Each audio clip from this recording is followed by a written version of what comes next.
Hi, fourth graders. This is Miss Kay, and we are on lesson 10 of our poetry unit. We only have one vocab word today, and that is plume. That's a noun, and it's a feather, either on a bird or sometimes on hats. People put feathers to decorate them. So the plume is that feather. All right. Sorry, Miss Kay was not prepared. So we're going to read a poem called Words as Free as Confetti.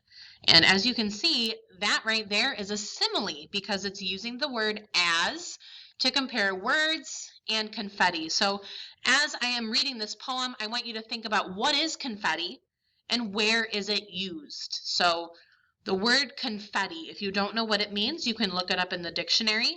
What does it mean and where do we use it? And then again, what literary device is being used in this poem's title? So, like I said, we have two things being compared, and we use the word as. So is that a simile, metaphor, personification, or alliteration? And then according to the title, how are they alike? How are they similar? Words and confetti are both blank. All right, let's read. Words Free as Confetti by Pat Mora. Come, words, come in your every color. I'll toss you in storm or breeze. I'll say you. Taste you sweet as plump plums, bitter as old lemons. I'll sniff you, words, warm as almonds, or tart as apple red. Feel you green and soft as new grass, lightweight as dandelion plumes, or thorn gray as cactus, heavy as black cement, cold blue as icicles, warm as abuelita's yellow lap. I'll hear you, words, loud as sea roars, purple crash, hushed as gatitos curled in sleep. As the last gold lullaby, I'll see you long and dark as tunnels, bright as rainbows, playful as chestnut wind. I'll watch you, words, rise and dance and spin. I'll say you. In English, in Spanish, I'll find you, hold you, toss you. I'm free too. I say, yo soy libre. I am free, free, free, free as confetti. Okay, so remember, we have to listen to poems more than once in order to understand them. So rewind my video, listen to the poem a couple more times, and try to imagine what's going on with the speaker. All right, so your directions are to choose 5 different letters. So for each of these 4, 5, 6, and 7, you're going to choose a different letter. And then you're going to write a sentence using each letter. Your sentences should have at least 3 words that start with the same letter. And I gave you an example here for W.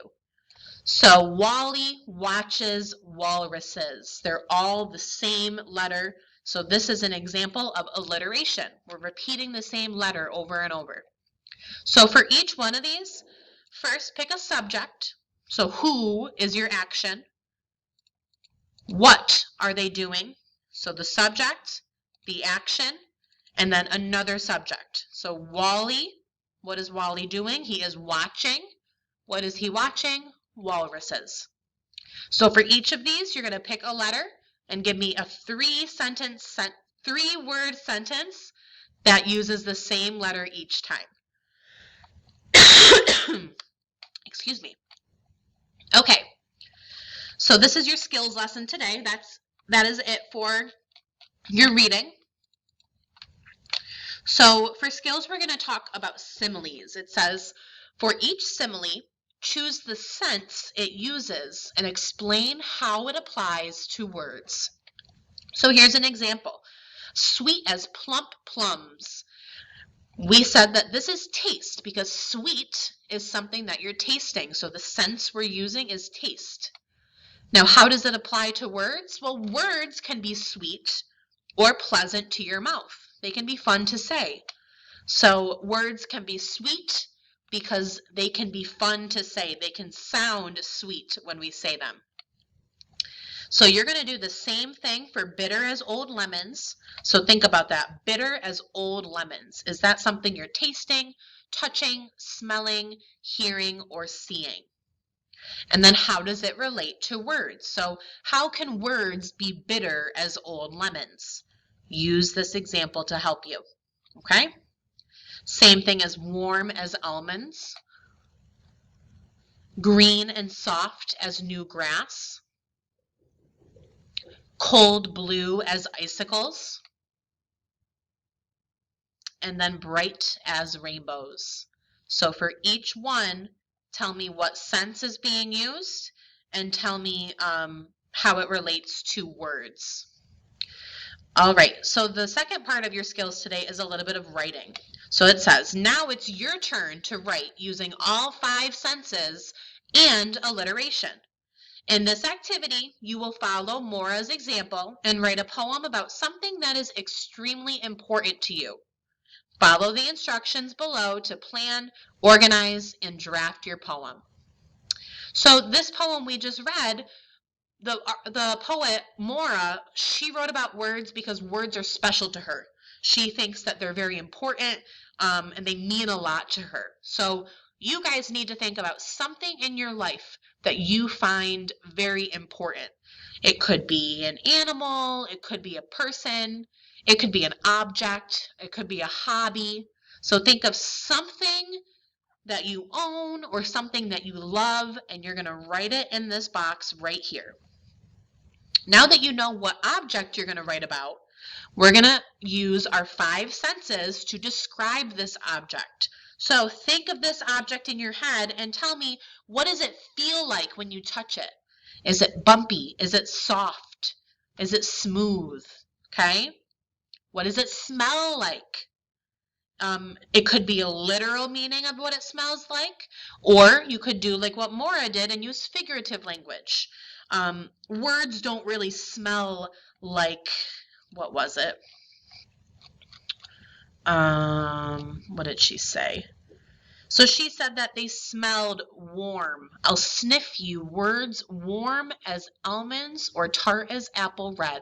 So she's not really tasting the words. She's not really smelling the words. She's using a figurative language to give details with these senses. So use your imagination. What does it smell like? How does it sound? What does it look like? What does it taste like? Maura describes how she feels free like words. So how do you feel? I feel excited. I feel brave. I feel strong. How does this object make you feel? And then number 8, describe a way you are like your object. So I am like words because blank. How are you similar to the object you choose? What do you have in common? Number 9, it says pick one of your answers from above and think about a way to describe it using alliteration. So I want you to add one piece of alliteration in your poem. So you're repeating letters.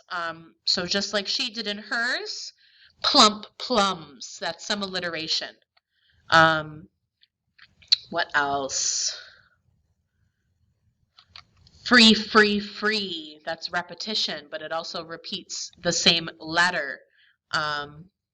I think that's it for this one. She didn't use a bunch of alliteration, but this plump plums is a great example. So think of a short phrase that you can add to your poem to add some alliteration to it.